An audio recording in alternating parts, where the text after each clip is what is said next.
Looks like we're live for Extreme Rules uh, review, recap, whatnot, whatever you want to call it.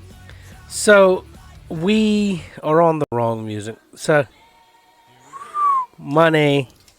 Um, Overall, not bad. Let's say I enjoyed it till the end, and then I didn't. So we open it up on a Shane Drew tag team versus Roman Reigns and, of course, the Undertaker. Um, so yeah, I was very impressed. The Undertaker, he looked back. Well, not back. He's old, but he looked a thousand times better than he has in the past couple matches, the post retirement era. So, um, yeah, I can't really complain. It's a good match overall, and it was good to see. So here's kind of the highlights, how it went down. I give it a big B overall, but we get all three in the ring and shit talking and waiting, and then you get, of course, the Undertaker does his entire, thing on his own, and that's just, well, they're gonna hype him. It's the Undertaker. That's what you do. So, um, it was pretty brutal. You had Roman Reigns catch a coast to coast from Shane with the trash can on his chest. Um, but the coolest part is you got the Undertaker doing a classic like death thing with snot and slobber hanging out, but Drew from behind, and then Roman just, they had a good camera angle on Undertaker's face, and you just see Roman just blindside Undertaker and take him out. So I liked it. It was a good opening. I wasn't expecting that to be the open, but we'll go. And then we get Usos and Revival. I was surprised.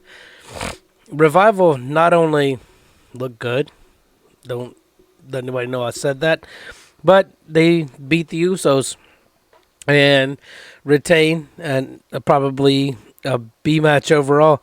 And you know, I hate to give Revival credit just because they've been a scrub team for so long that now I like the dirty tactics and the teamwork, and they did a good job, and by God, they retain.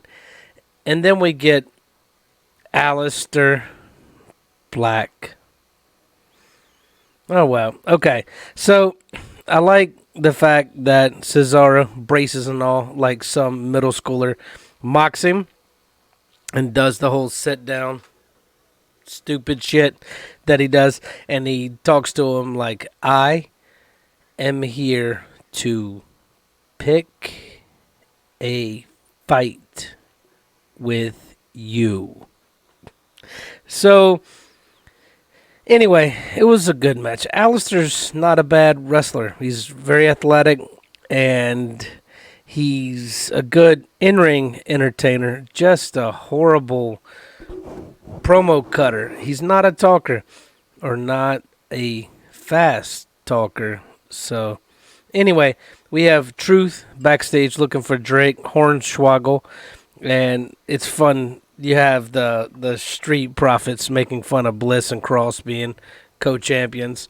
So that was kind of cool. We're seeing more and more of the Street Profits in this one. So I'll look for them soon. Like I said, I think they'll lose their NXT belt, and scoot on over. So we'll see. And so next we get a next title match. Um, we get Bailey and versus Alexa Bliss and Kelly Gross for their the women's title. Kind of boring, really boring. I give it like a C tops, C plus. It's like she got a double submission on Alexa and Cross. It was kind of like they made it seem like they shouldn't be there. And Bliss is pretty good in her own right. And it just, you had Bailey, Cross got a DDT with a near fall on her, twisted Bliss off the top, and Bailey got her knees off. And then Bailey with an elbow off the top rope to retain. It was kind of boring and really didn't live up to any expectation I had or that you probably had for that one. So, last man standing, yeah, it's brutal. It's a brawl. You knew that's what it's going to be. Strowman takes it, and power slam to Lashley, and 10 count, and limps out to the ring to celebrate it. B, maybe. It's just non-traditional. A lot of shit broken. And this kind of match, to me, it's appealing to a lot of people, I guess. They keep doing it. It's fun, I guess. And if you're there, I can imagine if you're in the arena and, you went to get a beer and a hot dog and they're wrestling right there. That would be kind of cool. But it's just not, I'll give it a B, maybe. But it's not non-traditional match. It's more of a show thing. And, oh well, it is. It is Extreme Rules. So, that's pretty damn extreme. And we'll go for it. So we'll do one more, and then we'll do just a pause to do a podcast commercial break in there.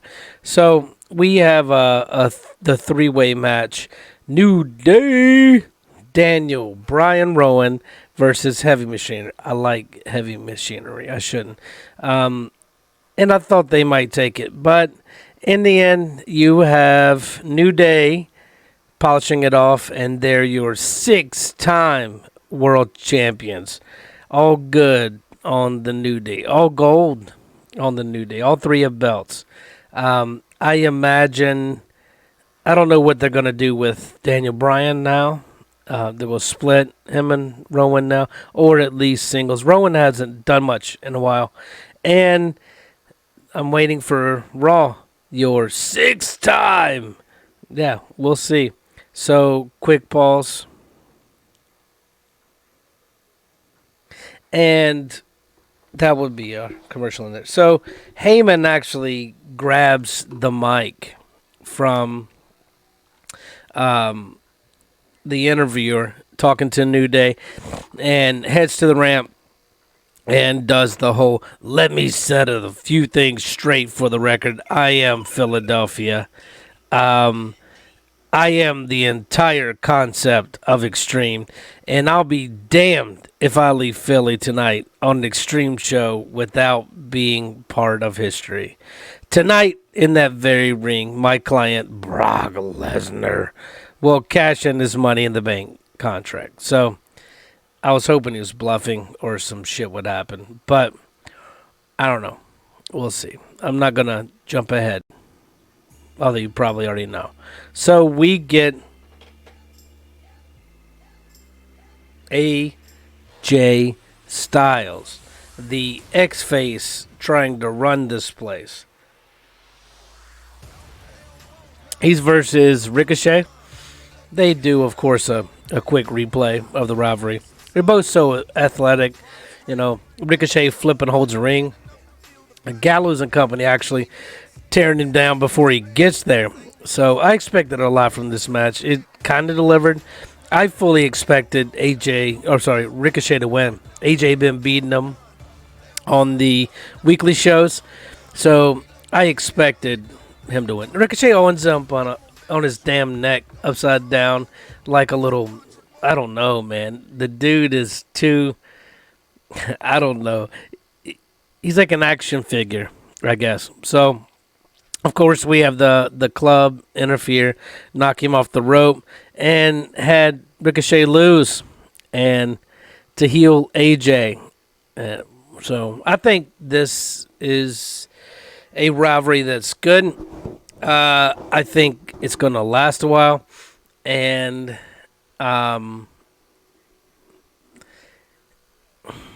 I see them playing it out too much, though. So we'll see. It's going to last a minute. So we roll right into Kevin Owens, Dolph Ziggler. All right, like, I had to rewind this. It was so quick. KO came out, stomps Dolph, and done. Wow. Didn't expect that. It was like, we canceled the match, so let's just do a 2-second then. All right, cool. So then we get Fat Ass Samoa Joe versus Kofi.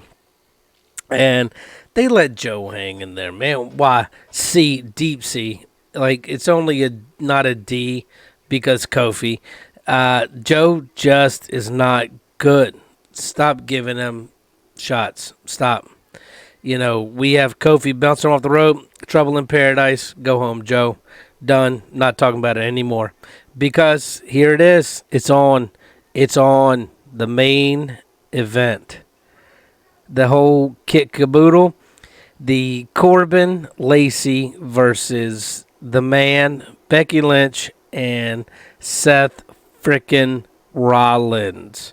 So we have both belts on the line, and a promise that Lesnar's going to cash in. And no DQ. So the match is going. We're hanging in there. And then we have Corbin drop and end of days on Becky. Yep, Seth snaps, man. Good for him. Beats the hell out of him with a stick, a chair, 3 face stomps. Just beat his ass and retains. But then the Lesnar music drops. And I'm thinking, all right, cool. Like, there's no real stipulations. This is no DQ match. Seth just won, energized. He's not beat down. But no, instead of grabbing a fucking chair and hitting him and beating his big ass or cheap shotting him, they have the bell ring. They officially cash in. They took their sweet ass time doing it to have him drop a weak as fuck F5. And now we have a huge retard-looking, lazy-ass, non-defending fucktard as champion again.